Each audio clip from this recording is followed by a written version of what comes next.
खुलुमबाय रायजोफोर दिनैनि गोदान भिडिअ बयखौबो बरायबाय दासिमनि माखासे गोनां खौरांफोर लानानै फैदों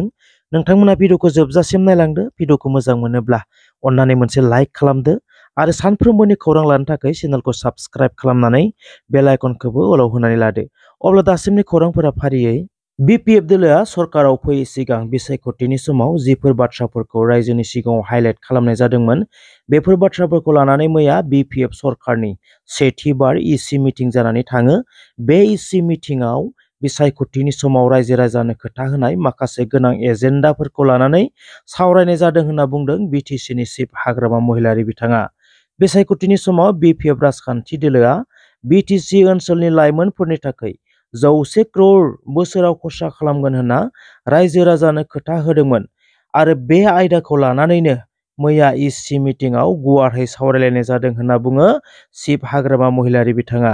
बे 100 क्ररखौ बबे बबे डिपार्टमेन्टनि गेजेरजों बाहायनाय जागोन एबा लाइमोन सेंग्रा सिख्लाफोरा बबे सेक्टरखौ मोजां मोनो बिनि गेजेरजोंनो 100 क्ररखौ बाहायनाय जागोन होनना बुङो बिटिसिनि चिफ हाग्रामा महिलारि बिथाङा बिपिएफ दोलोनि गुबुन मोनसे रायजोनो खोथा होनाया जादों हानि पाट्टा होनाय हा पाट्टा होनायनि बाथ्राखौबो हाग्रामा महिलारिया बुंदों दि 2026 मायथाइनि एमएलए इलेक्शननि आगोल हानि पाट्टा होनाय खामानिखौ जागायजेनगोन होननानै बुंदों हाग्रामा महिलारिया बे खामानियाव स्टाफनि गोबां गोनांथि जेराव बे खामानिखौ जागायनो थाखाय थोजासे स्टाफनि आंखाल जानानै दङ बेखायनो बिटिसिआव मण्डलनि ट्रेनिं लानानै थानाय गोबां सुबुंफोर दङ जायफोरा साख्रि मोनाखैसै बिथांमोनखौ फ्राय 200निबो बारा सुबुंफोर दङ बिथांमोनखौनो बे खामानिनि थाखाय टेम्परारियै खामानियाव थिसननायनि बाथ्राबो बुंदों बिटिसिनि चिफ हाग्रामा महिलारि बिथाङा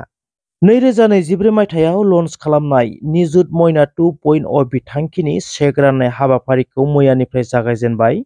मैया अर्जुन बगेश्वर बरुवा स्पर्ट कमप्लेक्सआव निजुत मयना 2.0 बिथांखिखौ बेखेवनानै होयो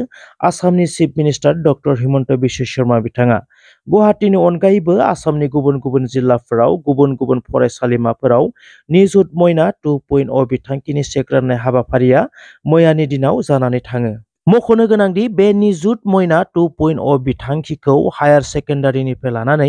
मास्टार डिग्रीसिम फरायबाय थानाय फरायसुलिफोरा मोननो हागोन जायफोरा हायार सेकेन्डारियाव फरायबाय थादों बिथांमोना दानफायाव 1000 रांहै 10 दाननि 10,000 रां मोननो हागोन जायफोरा डिग्री फरायगासिनो बिथांमोना दान मोनसेयाव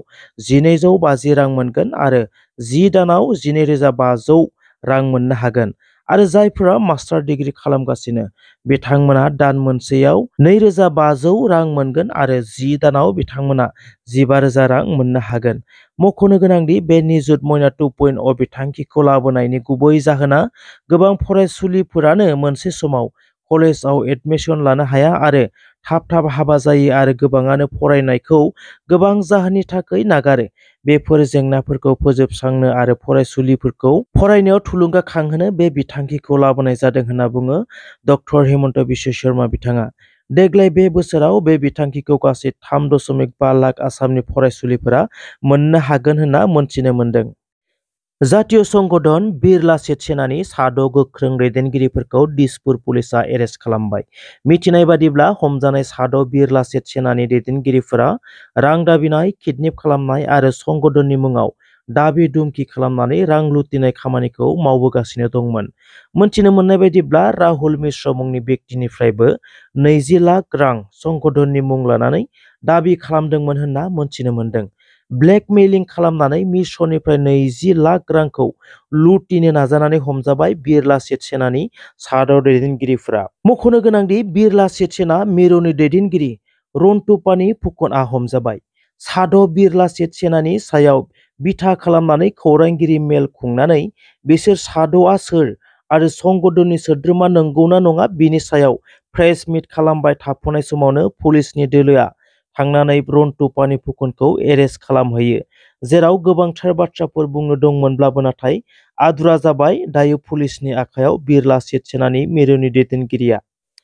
बिटिसिनि कन्ट्रेक्टरफोरनि थाखाय मोनसे मोजां खौरां लाबोदों बिक्रम दैमारि बिथाङा मैया मोनसे प्रेस मिटनि गेजेरजों जाय कन्ट्रेक्टरफोरा थांनाय सरकाराव बिल मोननो थाखाय हाई कर्टआव केस गेलेनानै बिल मोननो नाजादोंमोन आरो दिनैसिम मोननो गोनां बिलखौ मोननो हायाखैमोन बिथांमोननो लागै हाग्रामा महिलारिया सरकाराव फैनाय लोगो लोगोनो बिथांमोननि मोननो गोनां बिलफोरखौ गासैनोबो होजोबगोन होनना खोथा होदों। बे बाथ्राखौ बुंदों बिक्रम दैमारि बिथाङा। बिथाङा साफ्रोमखौबो खावलायहरदों जायफोरा बिल मोननो थाखाय हाइकर्टनि जुगिदि नांगासिनो